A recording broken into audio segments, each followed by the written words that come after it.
अस्सलाम वालेकुम नाज़रीन, 24 न्यूज HD पर आप देख रहे हैं स्पेशल ट्रांसमिशन। मैं हूं आपकी मेजबान रमशा खवल। आज जिन दो मौज़ूआत पर हम गुफ्तगू करने जा रहे हैं उसमें तो सबसे पहले बात हो गई कलअदम अहले सुन्नत वल जमात की हिमायत याफ्ता आजाद उम्मीदवार मौलाना मसरूर नवाज झंगवी, जो कि पंजाब असम्बली के हल्का PP 78 से कामयाब हो चुके हैं। अब सवाल यहाँ पर यह पैदा होता है कि कलअदम तंजीम के आजाद उम्मीदवार कैसे नामजद हो गए, इलेक्शन कमीशन ने इजाजत कैसे दे दी, और ये मामला जो कि बिलावल भुट्टो जरदारी साहब ने भी उन्हें बड़ी तनकीद का निशाना बनाया कि कैसे ये तमाम मामला हो गए और वो 48,000 वोट लेकर कामयाबी हो चुके हैं। हुकूमत रिट कहां है, इन तमाम चीजों पर हम बात करेंगे। साथ साथ जो दूसरा हमारा मौजू होगा वो 3 और 4 दिसंबर को हार्ट ऑफ एशिया कॉन्फ्रेंस होने जा रही है, जिसमें पाकिस्तानी हाई कमिश्नर भी शिरकत करेंगे। साथ साथ सरताज अजीज साहब भी रवाना हो रहे हैं, इतवार को वो पहुंचेंगे भारत और वो भी शिरकत करें। लेकिन वहां पर सूरत हाल यह है कि ना भारत मुज़ाकरात के लिए तैयार है और हिंदू इंतहा पसंद तंजीमों की जानिब से धमकियां दी जा रही हैं कि पाकिस्तानी वफ्द भारत नहीं आना चाहिए और ना ही हम किसी तरह के मुज़ाकरात के लिए तैयार है।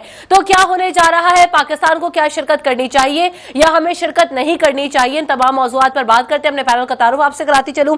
मेरे साथ मौजूद है पाकिस्तान मुस्लिम लीग नवाज की जानिब से रमेश कुमार साहब, आपकी आमद का बहुत बहुत शुक्रिया।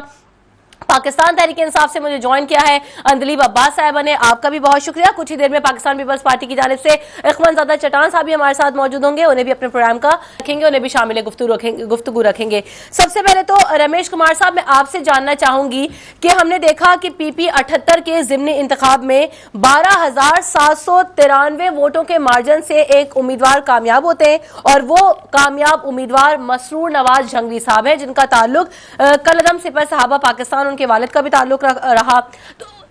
तो मैं ये जानना चाह रही हूँ माजरत के साथ कि कैसे कलअदम तंजीम का नुमाइंदा जो कि बिलावल भुट्टो जरदारी ने भी ट्वीट किया कि नेशनल एक्शन प्लान कहाँ है, चौधरी निसार साहब को उन्होंने कहा कि गो चौधरी निसार गो, तो ये मामला क्या है, कैसे उनको नॉमिनेट कर लिया गया, क्या कोई जांच पड़ताल नहीं हुई? रमशा, पहली चीज़ तो ये कि इंडिपेंडेंट कैंडिडेट अपनी कलअदम तंजीम कोई पॉलिटिकल पार्टी नहीं है और उसके नाम पे उसने अपना फार्म नहीं भरा है, उसने अपना इंडिपेंडेंट कैंडिडेट के तौर पे भरा है। अब बात यह है कि लोगों ने वोट क्यों दिया।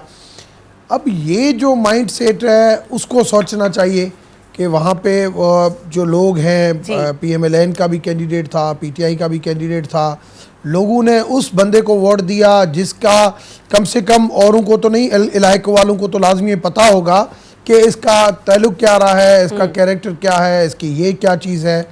अब वो सारी चीज़ें सोचने की हैं कि लोगों ने जो वोट दिया, इसके लिए तो मैं समझता हूँ आपको एक डॉक्यूमेंट्री बनानी चाहिए और वहाँ पे इलाके में जाके लोगों से पूछना चाहिए कि आपने तो किस बलबूते के ऊपर किस चीज़ को देख के। नेशनल एक्शन प्लान में हुकूमत ये बात कहती रही है रमेश साहब कि हमने कमर तोड़ दी है, हमने कलअदम तंजीमों को नीस्तो नाबूद कर दिया, तो फिर वो चीज तो हमें दिखाई नहीं दे रही ना। इसका मतलब उनके स्टैंडिंग है, लोग उनके साथ है, उन्हें वोट्स भी दे रहे हैं, उनको सपोर्ट भी कर रहे हैं।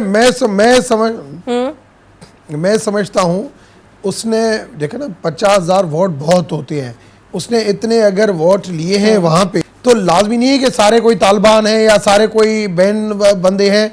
अब वहाँ पे जाके आपको देखना पड़ेगा। हमने नेशनल एक्शन प्लान के हवाले से जो ऐसे लोग जो इन एक्टिविटीज़ में इन्वॉल्व हैं, जो मदरसे इन एक्टिविटीज़ में इन्वॉल्व हैं, जो भी ऐसे बंदे जहाँ पे इंटेलिजेंस शेयरिंग ने हमें बताया है वहाँ पे पंजाब में पहले क्रैकडाउन शुरू हुआ था।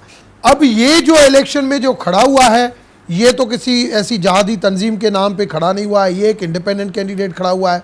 इलेक्शन कमीशन के पास अगर इंडिपेंडेंट कैंडिडेट खड़ा होगा, उसकी कोई कैरेक्टर के हवाले से या उसके हवाले से ऐसी कोई चीज़ नहीं होगी, इलेक्शन कमीशन भी उसका फार्म रिजेक्ट नहीं कर सकता। अब बात सिर्फ ये आ जाती है कि इंडिपेंडेंट कैंडिडेट अगर आ गया, उसका इलाके वालों को उसके पिछले वाले एक असर रसूख का पता है, इलाके वालों ने उसको वोट क्यों दिया, जबकि वहाँ पे जो पंजाब के अंदर जो भी वोट बैंक है, मेजॉरिटी अगर PMLN की है तो माइनॉरिटी में PTI भी है, पीपल्स पार्टी भी है। अगर और भी कैंडिडेट थे उसके बावजूद ये अगर इतने वोट इसने लिए हैं तो मेरे ख्याल में आपको इलाके के अंदर ये तो अंदलीब साहबा, आप क्या समझते हैं कि जिस तरह से पाकिस्तान तहरीक इंसाफ ने इतना ज्यादा फोकस नहीं किया, ये जो माइंडसेट है ये हमारे ये सिर्फ पाकिस्तान के लिए नहीं, ये पाकिस्तान के लिए नहीं, ये वर्ल्ड के लिए भी है कि अगर पाकिस्तानी चैनल के ऊपर दिखाया जा रहा है कि इसका ताल्लुक ऐसी कलअदम तंजीम से इनका हिक है, इनके खानदान का, फिर लोगों ने वोट कैसे दिया?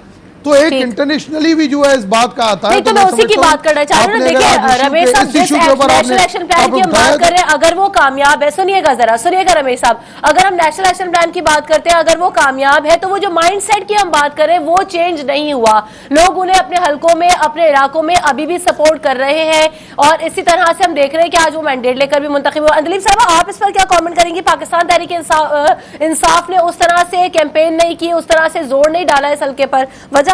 अखमरजादा चट्टान साहब, आपसे भी अगर मैं यही सवाल करूं कि पाकिस्तान पीपल्स पार्टी की जानिब से इसे इग्नोर किया गया, जबकि बिलावल भुट्टो जरदारी साहब ने उनके जीतने के बाद, मौलाना मसरूर के जीतने के बाद ये ट्वीट किया कि गो निसार गो, और साथ साथ उन्होंने ये भी कहा कि where is the national action plan, ये उन्होंने ट्वीट किया। तो फिर आप लोगों की जानिब से वो फोकस, वो टेंडेंसी, वो पोटेंशियल उस हल्के में दिखाई नहीं दिया हमें। बिस्मिल्लाहिर्रहमानिर्रहीम। देखो रिमशा, हम क्या करते हैं? आप मुझे बताए, हम इस पे इल्ज़ाम लगाते कि ये दहशतगर्द है। अदालत हमसे पूछती कि आप सबूत लाए, आप सबूत लाना हमारा काम है या एजेंसियों का काम है? और रमेश जो इतने आराम से कह रहे हैं, मुझे इस पे बहुत अफसोस हो रहा है। ये हमेशा इस तरह बातें करते हैं। जब पंजाब में इसके बिरादरी के लोगों को जिंदा जलाया था, फिर भी ये लोग इस तरह की बातें कर रहे थे। जब आपका पंजाब हुकूमत इससे डरते हैं, जब आपका चौधरी निसार डरते हैं, तो हल्के के अवाम क्या? तो इन लोगों ने यरगमाल बनाई है, इनका मजाल है कि उसको वोट नहीं दे, उसको वोट नहीं देगा तो वो 3 दिन भी जिंदा नहीं रहेगा। तो ये लोग इनसे डरते हैं, डर और खौफ की वजह से उनको वोट देते हैं। और ये काम था नेशनल एक्शन प्लान का कि उनको रोके। ये तो अजीब बात है कि एक तंजीम को तो आपने बैन कर दिया है। लेकिन अगर मैं यही तो जानना चाहती हूँ, अगर नेशनल एक्शन प्लान कामयाब होता तो डर की वजह से भी वोट ना पड़ता, यही बात तो मैं फाइंड आउट करना चाह रही हूँ। अगर नेशनल एक्शन प्लान कामयाब होता तो न ये इन लोगों से कोई डरते, न ये लोग इतना जुर्रत करते कि इलेक्शन में आ जाए। अब अगर जो रमेश कह रहे हैं कि आजाद हैसियत से इलेक्शन लड़ा, अगर कल जो ट्राइबल एरिया में मेरा ताल्लुक बाजौड़ से है, अगर वहां के तालिबान इलेक्शन में खड़े हो जाते हैं आजाद हैसियत में, मैं लिख के देता हूं कि कोई इसके खिलाफ वोट इस्तेमाल नहीं कर सकते हैं, लोग उसको वोट देंगे। अगर ये हालात जारी रहे, अगर हमारे नेशनल इलेक्शन प्लान का ये हालात है, अगर हमारे इदारों की ये हालात है, तो फिर सिर्फ ये एक बंदा नहीं होगा। 2018 के इलेक्शन में ट्राइबल एरिया से मुकम्मल तौर पे सवात से और जिन एरिया में एक और चीज तालिबान अफगानिस्तान में है, लेकिन वहां से इलाकों में हुकूमत चला रही है, आपके जो इलाके बढ़ जाएंगे। ठीक, आपने इदारों की बात की ना, मैं ये जानना चाह रही हूँ अंदलीब साहिबा से कि क्या आजाद उम्मीदवार किसी भी हैसियत में नामजद हो सकता है, या उसके लिए भी कोई स्क्रूटनी होती है, कोई अमल होता है? कल को मैं भी खड़ी हो जाऊं, कल को कोई और भी खड़ा हो जाए, तो क्या उसका बैकग्राउंड होना, उसके बारे में इंफॉर्मेशन होना वो जरूरी नहीं है? इसमें 2 पहलू बहुत एविडेंट हैं। पहला पहलू तो जैसे नेशनल एक्शन प्लान की बात हुई है, उसके अंदर जो सबसे इम्पोर्टेंट एलिमेंट था जी, काउंटर नैरेटिव बिल्ड करना है। आपको पता है कि उस पर 2 साल काम नहीं हुआ। हुकूमत ने ये काउंटर नैरेटिव, ये ब्रेन जो माइंडसेट की आप बात कर रही थी, सही कर रही थी कि सेट माइंड को चेंज करने के लिए जो काउंटर नैरेटिव था वो नहीं बिल्ड हुआ। उसकी एक मीटिंग नहीं हुई, वो काउंटर नैरेटिव कमेटी बननी थी, वो भी नहीं बनी। उसके अलावा साउथ पंजाब का आपको पता है, सबको पता है कि वो गढ़ है, राणा सनाउल्लाह ने खुद कहा है कि जी उसके अंदर 189 वहाँ जगह हैं जो कि टेररिस्ट डेंस हैं, और ऑपरेशंस वहाँ नहीं होने दिया। छोटू गैंग आपको याद है, छोटू गैंग को पकड़ने के लिए पुलिस भेजी गई, रेंजर्स को नहीं आने दिया, वो पुलिस को अगवा कर लिया छोटू गैंग ने। उसके बाद रेंजर्स बुलाए गए, रेंजर्स ने उनको छुड़वाया। तो ये जहाँ ये हो, जहाँ डाकू राज हो और सबको पता हो, और आप एज ए मिनिस्टर एतराफ़ कर रहे हैं कि जी यहाँ गढ़ है, आप उसके मुतालिक कुछ नहीं कर रहे, आप काउंटर नैरेटिव नहीं बिल्ड कर रहे, आप एक्शन नहीं ले रहे, तो फिर तो वहाँ जो मर्जी उठ जाए, जो मर्जी कर ले। तो सबसे पहली बात तो ये है कि इलेक्शन प्रोसेस के आपने देखा इलेक्टरल प्रोसेस कितना फॉल्टी था। 21 जमातों ने कहा रिगिंग है सही, और हर इलेक्शन में आता है कि जी स्क्रूटनी ठीक नहीं हुई, जी इलेक्शन प्रोसेस ठीक नहीं हुआ, जी वहाँ धांधली हुई, जी लिस्टें ठीक नहीं थी, और कभी भी किसी को पनिश नहीं किया जाता, कभी भी कोई रिफॉर्म्स नहीं आते। सिस्टम वही है, वही लोग हैं, वही माइंडसेट है, वही एक्शंस हैं, वही गवर्नमेंट है, वही हालात जानना चाह रही थी, इदारों की जानिब से भी इलेक्शन कमीशन की जिम्मेदारी नहीं थी कि स्क्रूटनी करे, चेक एंड बैलेंस हो कि जो उम्मीदवार यहाँ पर खड़े हुए हैं उनकी स्टैंडिंग क्या है? बिल्कुल, देखें बात क्या है, बात ये है कि आपको ये भी पता है कि हमारे पास अभी जो लोकल बॉडी किसका हुआ था, जो लोग जेल में थे वो जेल में थे और वो जीत गए इलेक्शन। लोकल बॉडीज में आपको पता है जो कातिल थे वो जीत गए इलेक्शन। ये आप लोगों ने खुद स्क्रीनों पे दिखाया है, आपने खुद मीडिया में दिखाया है कि किस किस किस्म के लोग बगैर किसी स्क्रूटनी के आ गए, क्योंकि इलेक्ट्रल रिफॉर्म्स जो एक चीज़ होती है जिसपे 2000 सिफारिशात पेश की जा चुकी हैं, जिसमें बायोमेट्रिक का हमने उनको सैंपल भी दिया केपी में करके, इलेक्ट्रॉनिक वोटिंग का भी कहा, सब कुछ कहा हुआ है, लेकिन हुकूमत मेजॉरिटी में है। उसकी कमेटी के अंदर 33 बंदे हैं जिनमें से 30 इनके अपने बंदे हैं।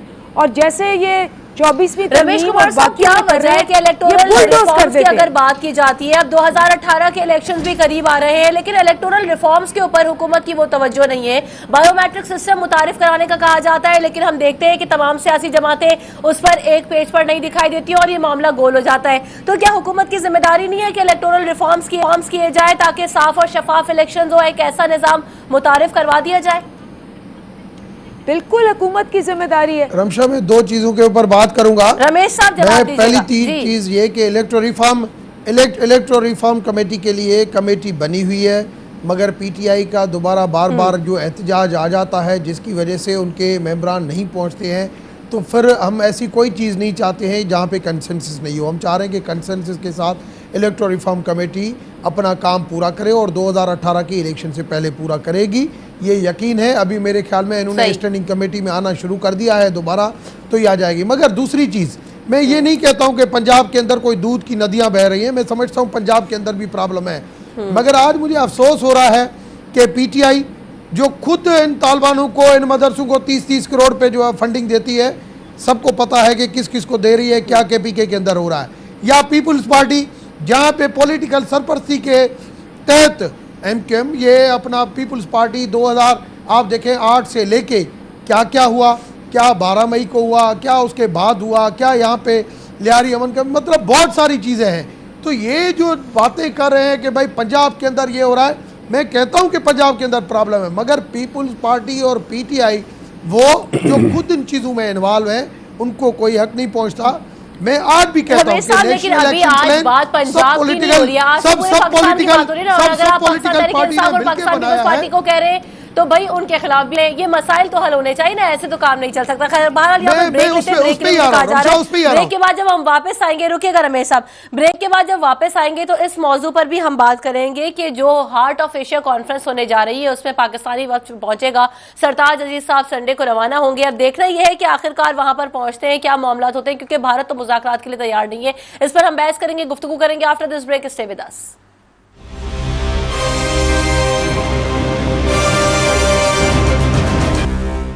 स्पेशल ट्रांसमिशन में आपको एक बार फिर कहेंगे खुशामदीद। सबसे पहले मैं अखमदजादा चटान साहब आपकी जानिब बढ़ती हूँ और बात करते हैं कि अब हार्ट ऑफ एशिया कॉन्फ्रेंस में पाकिस्तान को क्या शिरकत करनी चाहिए या नहीं जानी चाहिए। हमें सार कॉन्फ्रेंस भी याद है कि इंडिया ने जिस तरह से हमारे साथ रवैया रखा, वो आए एक ही दिन में वापस चले गए, उन्होंने बॉयकॉट कर दिया। तो अब ऐसी तमाम तरीन सूरत हाल में क्या हमारा भारत में जाना और हार्ट ऑफ एशिया कॉन्फ्रेंस में शिरकत करना बनता है? आपको समझ में आती है बात?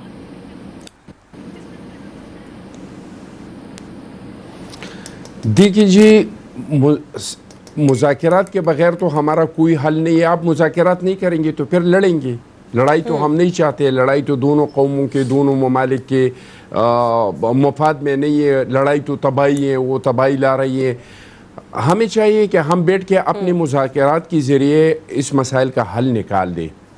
लेकिन हमने बार बार ये कोशिश किया, हमने हर बार कोशिश किया, लेकिन वो एक गेम है, मार वाला गेम, जो ऊपर बंदा जाते हैं फिर सांप उसको डस जाता है और पीछे नीचे आ जाता है।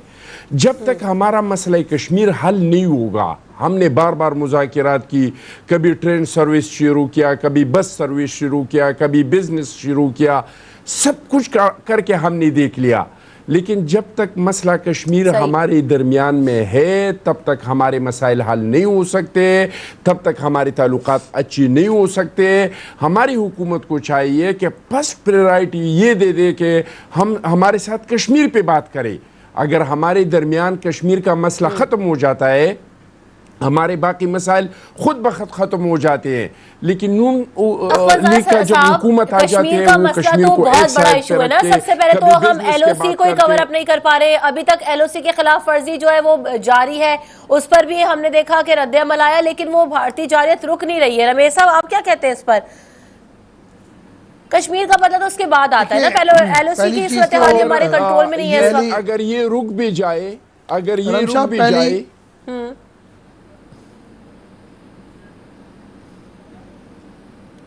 जी रमेश साहब। रमशा, पहली चीज़ तो ये है कि मैं समझता हूँ कि टॉक्स जो है बिल्कुल हल है।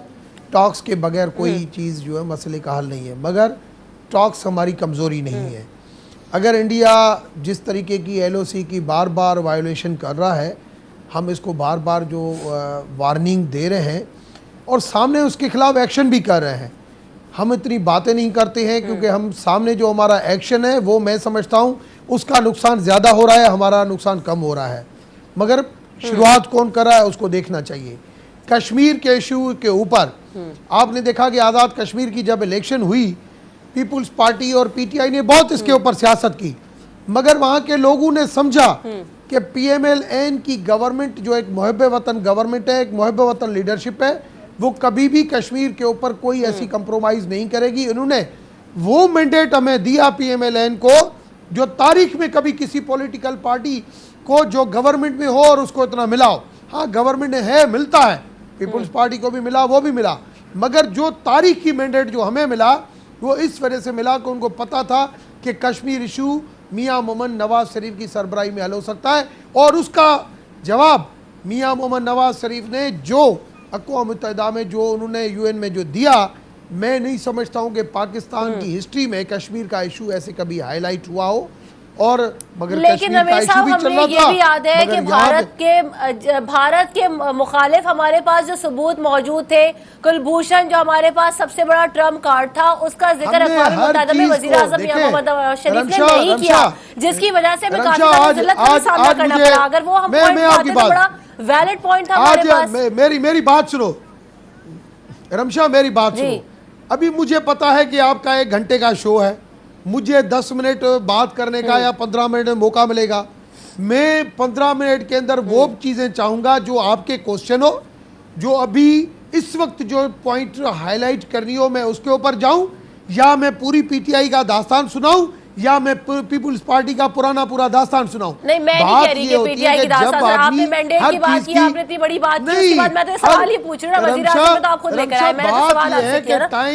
टाइम के ऊपर बात की जाती है, टाइम की बात की जाती है कि अगर वहां पे 20-25 मिनट की स्पीच हो, उसके अंदर आपने सारी चीजों को कवर करना कि हमारे मुल्क के अंदर उनकी इन्वॉल्वमेंट दहशतगर्दी के हवाले से। तो यानी 20-25 मिनट के अंदर ये इंतहाई अहम गैर अहम मामला था कुलभूषण का कि आप 20-25 मिनट के अंदर उसको अक़वाम मुत्तहिदा में नहीं उठा सकते थे, ये आप कह रहे हैं। जिस तरीके से हमने डोजियर दिया और इवन जिस तरीके से डोजियर दिया, कभी ऐसे नहीं था। आज भी अगर हम जा रहे हैं, अगर यहाँ पे सेरिना में जब 2 महीना पहले जब एक सार्क के हवाले से जब प्री एक मीटिंग हुई थी, चौधरी निसार ने उनके मिनिस्टर के सामने वो चीजें हाईलाइट की। अब अगर सरताज अजीज जा रहा है वहां पे, हम भागने वाले नहीं है। वो सारे कॉन्फ्रेंस से भाग गए और आके अपनी जो है वो पूरी दूसरे मुल्कों को मिला लिया, मगर हमने कहा नहीं, हम हार्ट एशिया में जाएंगे और उनकी जमीन पे जाके उनको बताएंगे कि आपकी ये चीजें गलत है जो खित्ते के लिए नुकसानकार हैं। अगर आप समझते हैं कि पाकिस्तान की कमजोरी है तो ये आपकी भूल है। आप क्या समझती हैं कि भारत पाकिस्तानी वफ्द को जाना चाहिए, हार्ट ऑफ एशिया कॉन्फ्रेंस में शिरकत करनी चाहिए और उनकी जमीन पर जाकर उन्हें बताना चाहिए कि भाई आप मुज़ाकरात के लिए क्यों तैयार नहीं है, आपने सार्क कॉन्फ्रेंस में हमारे साथ ये किया, एलओसी के ये मसाइल है, कश्मीर का मसला ये है, आप क्या कहती है? देखिए, मुज़ाकरात तो एक वाहिद हल है और बिल्कुल हम सब इस पे अग्री भी करते हैं, लेकिन मुज़ाकरात में आपकी स्ट्रॉन्ग पोजीशन होनी चाहिए। आप अपर हैंड लेके जाएं, आप इस तरह ना जाएं कि आपको वो नॉकआउट कर रहे हैं, नॉकडाउन कर रहे हैं और आप रेंगते हुए फिर वहाँ पहुँच जाएं, क्योंकि उससे फिर आपकी मुज़ाकरात की पोजीशन जो होती है वो कमज़ोर होती। फॉर एग्ज़ाम्पल मुझे बताएं अभी पिछले महीने क्या हुआ, वहाँ जूनियर हॉकी वर्ल्ड कप था इंडिया के अंदर, और इंडिया ने जान के वीज़े नहीं दिए हमारी टीम को, हम लेट हो गए, और FIA जिसका हेड एक इंडियन है उसने पाकिस्तान को निकाल दिया।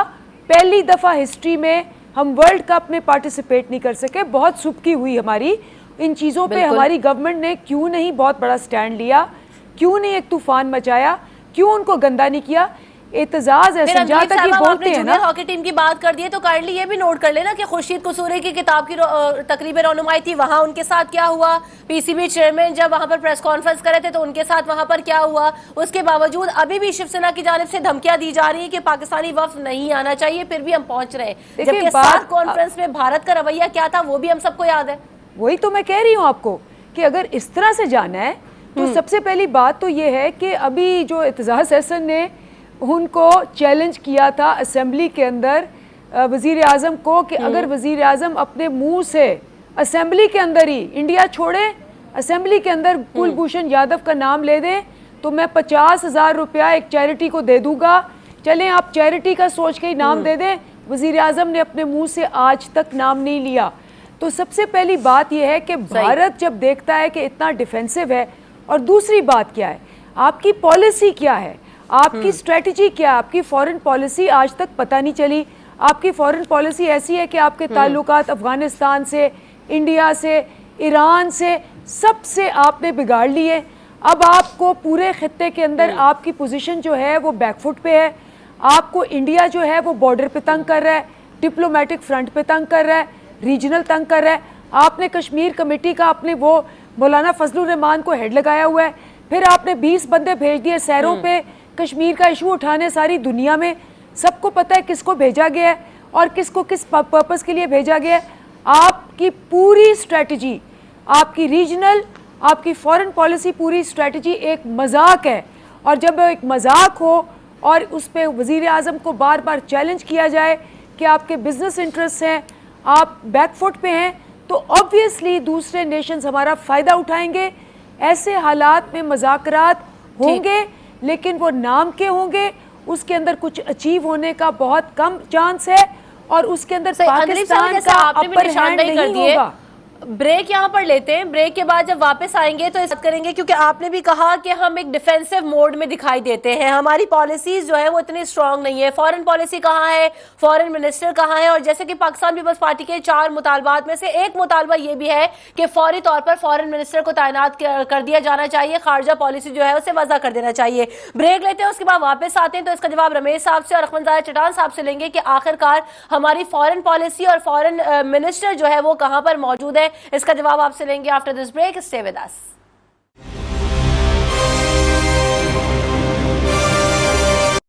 Welcome back. अखमदजादा चटान साहब, आपसे मेरा सवाल है कि पीपल्स पार्टी ने जो 4 मुतालबात कहे हैं उसमें से एक मुतालबा ये भी है कि फॉरेन मिनिस्टर को जल्द अज जल्द तैनात कर दिया जाना चाहिए और फॉरेन पॉलिसी उसे वज़ा कर देना चाहिए। तो आप लोग क्या कहेंगे? बड़े अरसे से बात की जाती रही, अगर फॉरेन पॉलिसी स्ट्रांग होती तो आज ये इस तरह के मसाइल हमारे साथ ना होते कि हम दूसरे ममालिक से आइसोलेट होते, हमारे पड़ोसी ममालिक से ताल्लुकात खराब होते।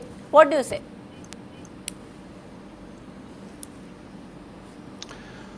देखिए जी, हमारे खारजा पॉलिसी के हालात ये है, यानी हमारी जो अंदरूनी और बैरूनी हालात है, इसके लिए एक फुल टाइम वज़ीर खारजा का और एक बेहतरीन खारजा पॉलिसी की ज़रूरत है। लेकिन हमारे खारजा पॉलिसी के हालात ये है कि ईरान हमारा इस तरह का मुस्लिम बिरादर मुल्क था कि एक ज़माने में जो इंडिया के साथ हमारी लड़ाई थी तो हमारी जहाज़ जाके ईरान की एयरपोर्ट से फ्यूल और बारूद लेते थे और वहाँ पे जाके अपने कार्रवाइयाँ करते थे।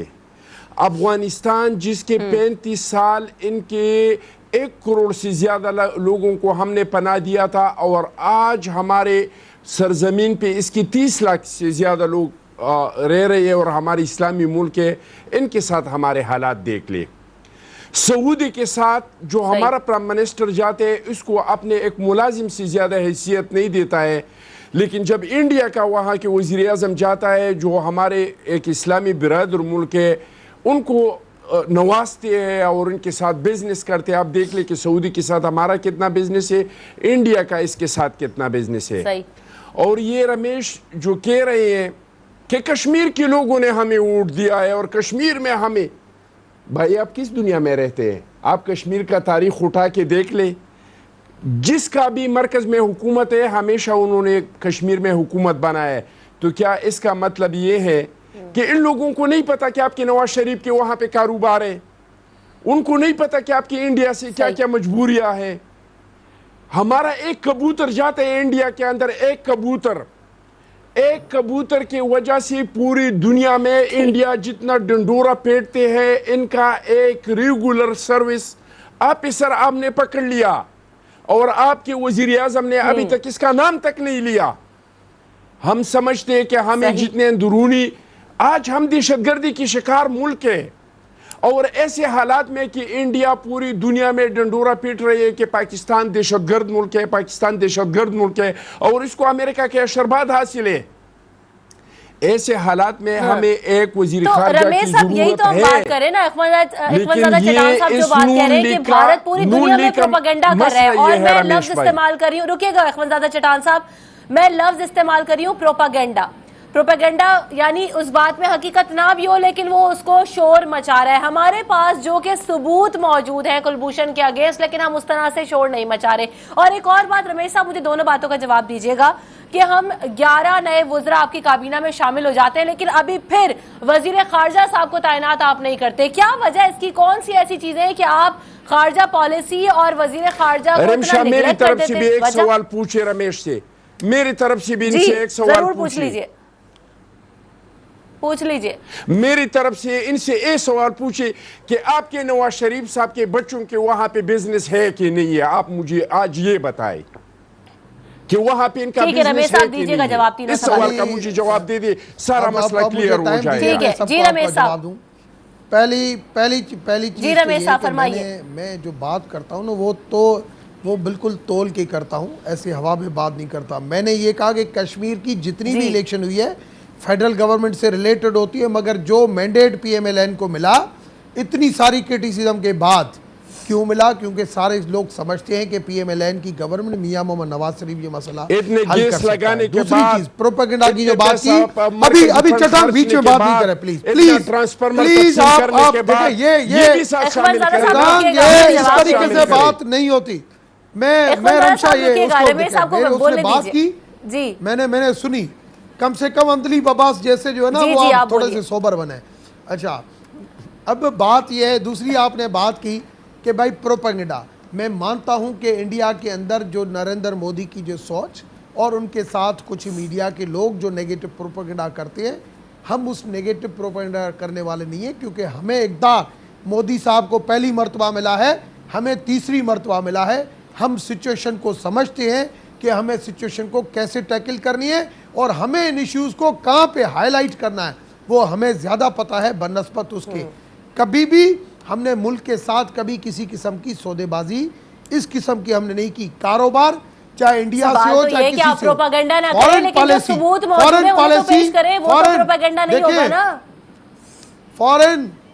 फॉरेन पॉलिसी, ये जितना भी इस वक्त हम भुगत रहे हैं, ये इन 13 साल जो ये गुजरे हैं ना, 5 साल मुशर्रफ के, 5 साल पीपुल्स पार्टी के, 3 साल आर्मी गवर्नमेंट के, ये जो 13 साल गुजरे, इन 13 साल की नेगेटिव पॉलिसी की वजह से बॉर्डर खुले थे। इसी अफगानिस्तान, इसी बॉर्डर से पेशावर से हर बंदा यहाँ पे आता था, इतना बड़ा बॉर्डर था, कोई चेक एंड बैलेंस नहीं था। मगर हमने आके इन चीज़ों के ऊपर पाबंदियाँ बनाई, हमने आके डू वॉर की सियासत खत्म की। बार बार कहा जाता था ड्रोन हमले हो जाते थे, कहाँ गए अब ड्रोन हमले? बार बार ये होते थे, कहते थे खुदा का आप फॉरेन पॉलिसी, हमारे फॉरेन मिनिस्टर मियां साहब की सरबराही में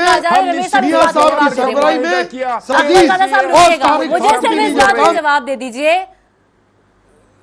ब्रेक यहाँ पर ले लेते हैं, ब्रेक के बाद जब वापस आएंगे तो रमेश साहब जो कि मैं सवाल बार बार पूछ रही हूँ कि फॉरेन मिनिस्ट्री कहाँ मौजूद है? 11 नए वुज़रा आ गए लेकिन फिर वजीर खारजा साहब हमारे मौजूद नहीं है, क्यों? इसका जवाब मैं लूंगी, अंदलीब साहिबा से भी इस बात पर बात करेंगे after this break. Stay with अस।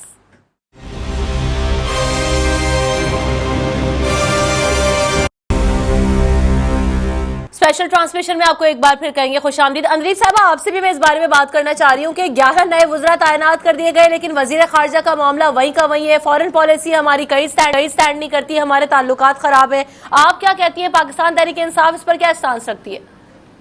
रमशा, थोड़ा सा हंसी आती है कि मेरे ख्याल है वजीर खारजा का ये मतलब समझते हैं कि खारिज हो जाना, खारिज ही हो गया वजीर खारजा। एक तो ये, दूसरा ये कि वो जो 11 वुज़रा रखे हैं ना, वो तो डिमांड बहुत है, क्योंकि आपको पता है कि पूरी नून लीग की जितनी भी दरबारी हैं, वुज़रा हैं, वो आजकल पनामा लीग्स में लगे हुए हैं। सुबह शाम वो बैठे हुए, नून की बात नहीं हो रही, ये शरीफ फैमिली की करप्शन की बात हो रही। या तो ये मुझे रमेश बता दें कि ये नून लीग का मसला है, पनामा लीग और वो इन्वॉल्व है करप्शन में, या शरीफ फैमिली इन्वॉल्व है करप्शन में। अगर शरीफ फैमिली इन्वॉल्व है करप्शन में, तो टैक्स पेयर के पैसे पे सारे वुज़रा जो हैं वो आके सुबह दोपहर शाम वहाँ बैठे होते हैं, ड्यूटियाँ दे रहे होते हैं। तो ऑब्वियसली पीछे वुज़रा की जो पोजीशंस खाली हैं उसमें इन्होंने भर्ती किए और लोग। लेकिन मुझे अफसोस है कि रमेश जैसा बहुत ही इंटेलिजेंट बंदा, मेहनती बंदा, कमिटेड बंदा उस लिस्ट में नहीं आया।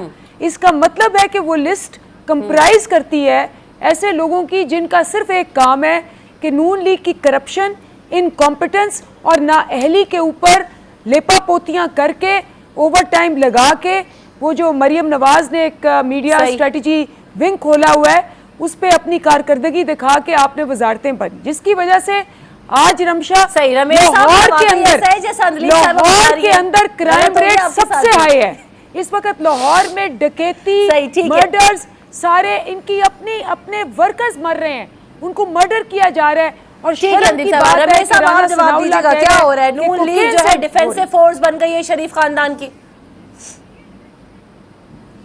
देखिए, पहली चीज तो ये कि मैं समझता हूँ वज़रा अपनी कारकर्दगी के ऊपर अपने काम के ऊपर तवज्जो दे रहे हैं।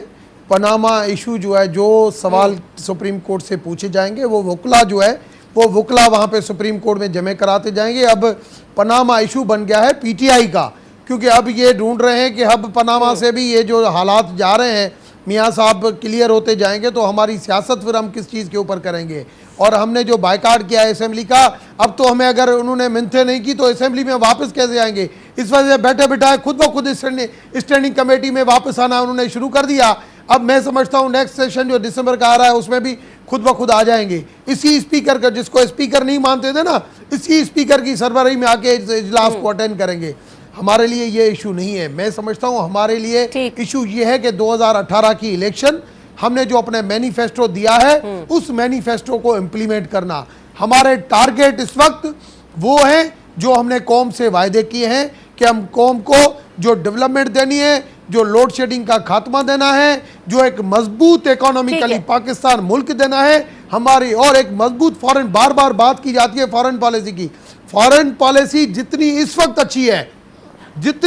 अच्छी है, सीपेक कभी हुआ, डू मोर की पॉलिसी जो हमेशा हमारे ऊपर मसलत होती थी अभी खत्म हुई, बॉर्डर के ऊपर चेक एंड बैलेंस अभी हुआ, दहशतगर्दी जो बाहर से हमारे से पास मसलत होती थी वो अभी खत्म हुई। आप खारिज आप लोग खुद हो चुके हैं। फॉरेन पॉलिसी इज गुड, ठीक है रमेश साहब, आप समझते हैं? अकबरज़ादा चटान साहब,